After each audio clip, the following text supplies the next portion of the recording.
स्वागत है आपका एग्जाम रूम में। यहाँ पे हम लोग बात करेंगे यूनियन पब्लिक सर्विस कमीशन के यूपीएससी के सबसे बड़े रिक्रूटमेंट के बारे में, नेशनल डिफेंस एकेडमी और नेवल एकेडमी एग्जामिनेशन के बारे में, यानी कि आपके एनडीए के बारे में। तो एनडीए और एनए के बारे में जो सेकंड ऑनलाइन फॉर्म है यहाँ पे रिलीज हो चुका है दोस्तों। टोटल वैकेंसीज यहाँ पे 400 हैं, केवल 400 यहाँ पे वैकेंसीज हैं। तो इंडियन नेवल एकेडमी कोर्स है, आईएनएसी या नेवल एकेडमी की एग्जामिनेशन है, इसके द्वारा यहाँ पे कराया जाता है। तो आप लोग को जानना जरूरी है कि ये एडवर्टाइजमेंट क्या है। तो आइए बात करते हैं इसके बारे में टोटल डिटेल में। देखिए, सबसे जो मेन रीज़न होता है एग्जामिनेशन फॉर्म भरने का, जॉब पाना होता है। और जॉब पाने के लिए आपको सबसे पहले ये जानना जरूरी है कि इसकी एग्जामिनेशन फ़ी कितनी होगी। देखिए, एप्लीकेशन फ़ीस का कोई भी साधारण व्यक्ति अप्लाई कर सकता है, क्योंकि हमें जो फीस रखी गई है कम रखी गई है। केवल 100 रुपये फीस है आपकी जनरल की, आप लोग आवेदन कर सकते हैं। ST जो कैंडिडेट हैं, सन है जो आपके JCO के, NCO के, ORS के, उनके लिए कोई यहाँ पे फीस नहीं है दोस्तों। आपको ध्यान रखना, ST और जो आपके JCO, NCO, OR परिवार वाले हैं, उनके लिए यहाँ पे कोई फीस नहीं है। ठीक है, यहाँ पे जो पेमेंट रहेगा आप ऑनलाइन माध्यम से भी कर सकते हैं, ऑफलाइन के माध्यम से भी कर सकते हैं। यहाँ पे स्टार्टिंग डेट जो अप्लाई करने की है वो 9 जून से आप लोग आवेदन कर सकते हैं। इसके आवेदन स्टार्ट हो चुके हैं, आप लोग आवेदन जरूर कर दें इसका, अगर आप लोग एलिजिबल हैं। लास्ट डेट इसे अप्लाई करने की आपकी 29 जून है, शाम के 6 बजे तक। तो शाम के 6 बजे तक आप लोग आवेदन कर सकते हैं। केवल आपके पास मुश्किल से आप लोग देख लीजिए केवल 20 दिन है आवेदन करने की। लास्ट डेट जो पेमेंट फीस का रहेगा वो आपका 28 तारीख रखा गया है, 28 जून रखा गया है। ठीक है, रात के 11:30 बजे और 11:59 तक, तो 11:59 तक। ठीक है, यहाँ पे आपका जो है लास्ट डेट जो फ़ी का रखा गया ऑनलाइन का, वो आपका 29 तारीख तक रखा गया, 29 जून शाम के 6 बजे तक। यहाँ पे डेट रखी गई है ऑनलाइन एप्लीकेशन की, वो आपकी जो रखी गई डेट ऑफ ऑनलाइन एप्लीकेशन, वो आपकी देख सकते हैं आप लोग 6 जुलाई से लेकर आप लोग 12 जुलाई तक आप लोग 6 बजे तक कर सकते हैं। यहाँ पे डेट जो एग्ज़ाम भी उन्होंने एग्जामिनेशन डेट भी दे दी है। यहाँ पे 5 सितंबर को आपका एग्ज़ाम होगा। जी हाँ, इसका एग्ज़ाम जो होगा आपका 5 सितंबर को होगा। तो काफ़ी कम समय है आप लोगों के पास, आप लोग प्रिपरेशन स्टार्ट कर लीजिए, बहुत बड़ी अपॉर्चुनिटी है आप लोगों के लिए। और यहाँ पे जो आपका रिजल्ट होगा दोस्तों, यहाँ पे काफ़ी लेट करा जा रहा है, 2 महीने बाद दिसंबर 2022 में इसका रिजल्ट डिक्लेयर होगा। और जो कोर्स होगा वो आपका दोस्तों, आप दोस्तों देख सकते हैं यहाँ पे 2/7/2022 में इसका कोर्स कमेंसमेंट कोर्स स्टार्ट होगा। आप लोग देख सकते हैं 2 जुलाई को, लगभग 1 साल बाद इसका 2022 में इसका आपका कोर्स स्टार्ट होगा। ठीक है दोस्तों, यहाँ पे एज लिमिट जो रखी गई है दोस्तों, यहाँ पे 2003 से लेकर 2006 के बीच वाले बच्चों के लिए रखी गई है। यानी कि 2 जनवरी 2003 में जो पैदा हुए हैं बच्चे, उससे लेकर 1 जनवरी 2006 तक जितने भी लोग जिनकी बर्थ डेट इसके बीच में है, जन्म तिथि इनके इस डेट के बीच में 2003 और 2006 के बीच, वही बच्चे यहाँ पे आवेदन कर सकते हैं। यहाँ पे क्वालिफिकेशन भी बहुत ही यहाँ पे मैटर करता है, क्योंकि यहाँ पे 12वीं मांगी गई है। केवल साइंस वाले यहाँ अप्लाई कर सकते हैं। साइंस में भी वो बच्चे जिनके पास मैथ और आपकी फिजिक्स रहती है 12वीं में। ठीक है, यहाँ पे ध्यान रखिएगा। बायोलॉजी वाले, अगर आप PCB कर रखा है, आपने PCB कर रखा है, तो यहाँ पे आपके पास मैथ नहीं है तो आप लोग आवेदन नहीं कर सकते। देखिए, बहुत से बच्चे होता है 12वीं में आपका 3 सब्जेक्ट लेते हैं, जैसे PCM ले लिया उन्होंने, PCB ले लिया, ठीक है, या PCMB ले लेते हैं कुछ बच्चे। तो यहाँ पे इन्होंने सीधे तौर पे फिजिक्स और मैथ मांगा, तो PCM वाले बच्चे आवेदन कर सकते हैं। PCB वाले में मैथ नहीं है तो ये बच्चे आवेदन नहीं कर सकते। PCMB में आपका ये है कि आपका चारों हैं तो आप लोग आवेदन कर सकते हैं, क्योंकि यहाँ पे मैथ और फिजिक्स दोनों अवेलेबल है। तो ये चीज़ें यहाँ पे रखी गई हैं। यहाँ पे केवल साइंस वाले बच्चे अप्लाई कर सकते हैं। तो यहाँ पे वैकेंसी नेशनल डिफेंस एकेडमी में आपकी 370 है। नेवल एकेडमी जो 10+2 का कैडेट एंट्री होती है, उसके लिए केवल 30 वैकेंसीज हैं दोस्तों। यहाँ पे आप लोग आवेदन कर सकते हैं, अप्लाई कर सकते हैं, ऑनलाइन कर सकते हैं। एप्लीकेशन लिंक इसका दे रखा है मैंने डिस्क्रिप्शन में, वहाँ से चले आना। जब इस एप्लीकेशन लिंक में आप लोग जाओगे तो देखिए आपके पास इस तरीके से रिक्रूटमेंट खुल जाएगा। आपका यूनियन पब्लिक सर्विस कमीशन का आपका रिक्रूटमेंट खुल जाएगा। आप लोग यहाँ पे देख सकते हैं, यहाँ पे नेवल डिफेंस एकेडमी है। तो यहाँ पे सबसे पहले 2 चीज़ें हैं। 2 चीज़ें क्या है, पहला पार्ट 1 है जिसमें पंजीकरण करना पड़ेगा, पार्ट 2 है रजिस्ट्रेशन का। 2 पार्ट हैं रजिस्ट्रेशन करने के, पार्ट 1 एंड पार्ट 2। पहले आप पहले पार्ट में रजिस्ट्रेशन करोगे। पहले पार्ट में जब आप क्लिक करोगे, देखिए क्या खुलता है। यहाँ पे आपको देखेंगे, यहाँ पे इंस्ट्रक्शन दे रखी है बहुत सारी। इन इंस्ट्रक्शन को आप लोग पढ़ लेना। ठीक है, यहाँ पे ऐसा दे रखा है कि आपको कैसे कैसे अपलोड करना है, क्या क्या अपलोड करना है, यहाँ पे क्या क्या डॉक्यूमेंट चाहिए। उसके बाद आप ये करने के बाद आपने दिशा निर्देश पढ़ लिए, हाँ करना। इसके बाद पार्ट 1 रजिस्ट्रेशन करना। पार्ट 1 में आपको कुछ नहीं करना, आपको यहाँ पे नेम डालना है, नाम डालना है, जेंडर डालना है। ठीक है, डेट ऑफ बर्थ डालोगे अपना, ये डेट ऑफ बर्थ डालोगे। और ये डेट ऑफ बर्थ डालने के बाद जैसे कि आप लोग देख सकते हो, नेशनलिटी, मैरिटल स्टेटस, शादीशुदा है, do you belong to minority category. अगर किसी कैटेगरी से बिलोंग करते हो तो हाँ कर देना, वरना मत नहीं लिखना। तो जिस भी कैटेगरी से आप बिलोंग करते हो उससे लिख लेना, और जो अपना रिलीजन है वो लिख देना। फीस जो सबमिट रहेगी आपकी, जो माइनॉरिटी कैटेगरी है उनके लिए कोई फ़ीस नहीं है।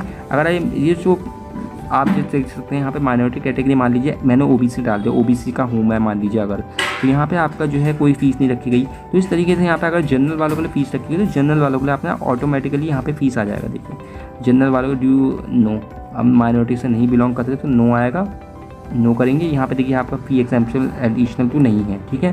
तो यहाँ पे इस तरीके से आप सिलेक्शन जो रहेगा आपका एजुकेशन क्वालिफिकेशन सेट है, एजुकेशन क्वालिफिकेशन यहाँ पे आप सिलेक्ट करोगे, ठीक है। क्या आप 12th पास हो तो यहाँ पे आप लिख सकते हैं पास 12 10+2 education not having physics and chemistry, यहाँ पे जिनके पास नहीं है वो आप यहाँ पे लिखेंगे, ठीक है। यहाँ पे इस तरीके से जो भी आपके एजुकेशन क्वालिफिकेशन 10+2 है, PCM है, ये वाले आवेदन करेंगे। और जो बच्चे 12वीं वाले हैं वो भी यहाँ पे आवेदन कर सकते हैं। ध्यान रखिए जो 12वीं के बच्चे हैं जो भी फाइनल 12वीं में आए हैं वो भी आवेदन यहाँ पे कर सकते हैं, उनको कोई दिक्कत नहीं होगा, ठीक है।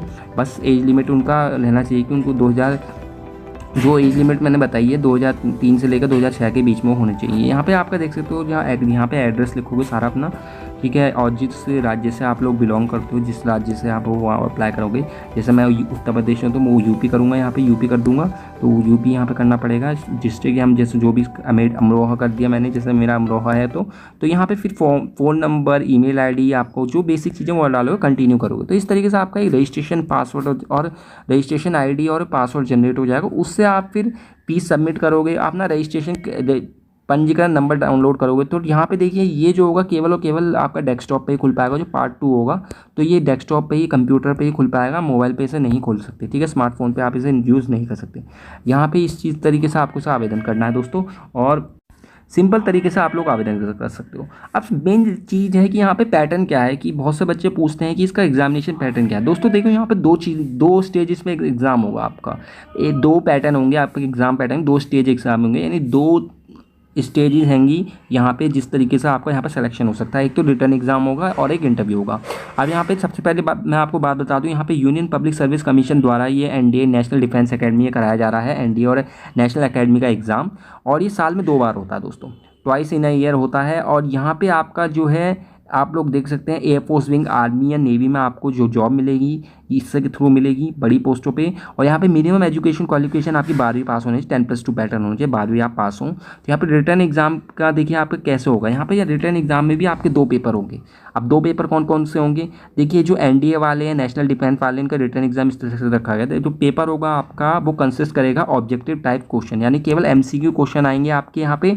और यहाँ पे आपका जो होगा क्वेश्चन पेपर इस तरीके से होंगे, 2 क्वेश्चन होंगे आपके। एक तो पेपर होगा आपका मैथ का, तो यहाँ मैथ बहुत मैटर करती है, मैथ आपको पढ़नी चाहिए। जनरल एबिलिटी टेस्ट दूसरा इसका पार्ट होगा, यानी 2 पार्ट होंगे, पार्ट A और पार्ट B, जिसमें आपका पार्ट A में तो मैथ आएगा और पार्ट B में आपका जनरल एबिलिटी टेस्ट आएगा, ठीक है। यहाँ पे करीब 2.5 घंटा दिया जाएगा आपको, 230 मिनट्स दिए जाएंगे। सब्जेक्ट आपको इस तरीके से रखे गए हैं, आप लोग स्क्रीन पे यहाँ पे देख सकते हैं, हर एक सब्जेक्ट के लिए यहाँ पे 2.5 घंटे दिए गए हैं। अगर आप मैथ का दें 2.5 घंटे उसके लिए दिए जाएंगे, 300 मार्क्स का होगा। और जनरल एबिलिटी के लिए भी 2.5 घंटे, 600 मार्क्स का उसका होगा, यानी कि यहाँ पे 600 मार्क्स के यहाँ पे हैं और 2.5 घंटे का यहाँ पे पेपर है।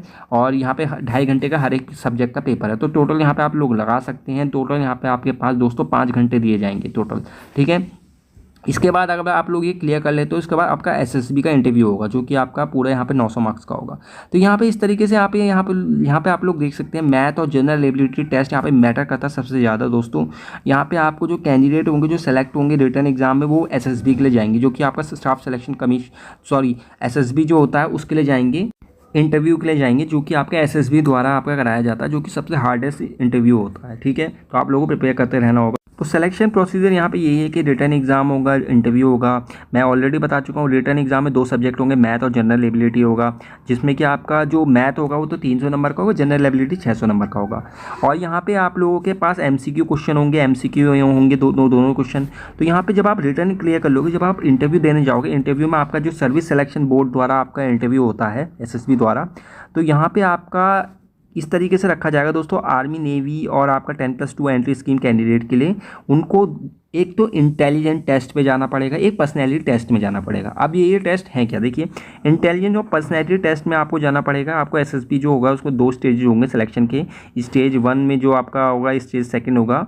तो जो ध्यान रखिएगा, स्टेज 1 और स्टेज 2 होगा यहाँ पे भी, जब आपका ये इंटेलिजेंस और पर्सनैलिटी टेस्ट होगा। स्टेज 1 में और स्टेज 2 में आपका ये होगा कि पहले अगर आप स्टेज 1 क्लियर कर दो तभी आप स्टेज 2 में जा सकते हो।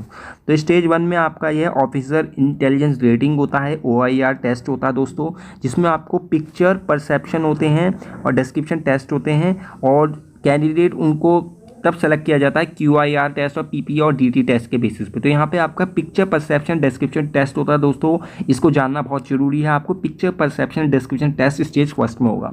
जब आप स्टेज फर्स्ट आप क्लियर कर लोगे तो स्टेज सेकंड में जाओगे, जहाँ पे आपका इंटरव्यू होगा, आपका ग्रुप टेस्टिंग ऑफिसर टास्क होगा, साइकोलॉजी टेस्ट होगा, आपका है मनोविज्ञान जो होता है आपका टेस्ट जो होगा आपका लगातार 4 दिन चलेगा दोस्तों। 4 दिन चलने के बाद आपको जो होगा 3 असेसर में रखा जाएगा, जहाँ आपको इंटरव्यू ऑफिसर IO और ग्रुप टेस्टिंग ऑफिसर और साइकोलॉजिस्ट के थ्रू आपको वेटेज हर एक कोई आपको इस टेस्ट के लिए यहाँ पे कोई वेटेज नहीं दिया जाएगा। साथ में आपको जो मार्क्स होंगे दोस्तों एसएससी के बाद आपको हर एक के मार्क्स होंगे अलग अलग दिए जाएंगे। इस तरीके से आपको जो इसके बाद आपका जो फाइनल इसी तरीके से आपका सिलेक्शन होगा जब आप स्टेज सेकंड आप क्लियर कर पाओगे। तो काफ़ी वेरियस स्टेज जो यहाँ पर टेस्ट यहाँ पे होंगे, जैसे IO का मैं बता चुका हूँ, इंटरव्यू ऑफिसर का और ग्रुप टेस्टिंग ऑफिसर होगा, साइकोलॉजी यहाँ पे रखा गया है बच्चों के लिए, तो SSB यहाँ पे रखा जाएगा। तो इसके लिए आप लोग अलग से आप लोगों को यहाँ पे इंटरव्यू के लिए अलग से कहीं पे प्रिपरेशन करनी पड़ेगी। आप देख सकते हैं अपने शहर में ही कहीं पे जो इस तरीके का इंटरव्यू की प्रिपरेशन कराता है, क्योंकि यहाँ पे आपका रिटर्न एग्जाम तो हो सकता है क्लियर, मैथ भी बच्चों का इजी होता है, जनरल एबिलिटी भी आप अच्छे कर लेते हैं।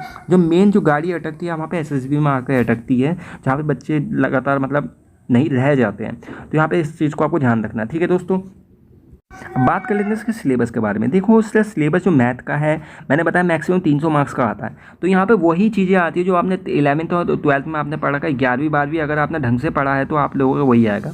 जैसे आपका अलजेब्रा में आपका De Morgan laws, Cartesian project, sets, ये सब चीज़ें आती हैं, सेट्स आते हैं, तो रिलेशंस आते हैं, कार्टेशियन प्रोडक्ट्स आते हैं, कॉम्प्लेक्स नंबर आता है, binary system, arithmetic, geometric, harmonic progression, quadric equation, binomial theorem, तो वही चीज़ें आती है। मैट्रिक्स डिटरमिनेंट बहुत आता है दोस्तों, ठीक है। ये ग्रामर रूल आते हैं कई सारे बार मैट्रिक्स मेथड के थ्रू, तो यहाँ पे ये चीज़ें बहुत ही आती है। ट्रिग्नोमेट्री का बहुत क्वेश्चन पूछे जाते हैं, जो ट्रिग्नोमेट्री ईजी वाली नहीं हार्ड वाली, NCERT की जो मिसलेनियस होती है उससे बहुत क्वेश्चन पूछे जाते हैं।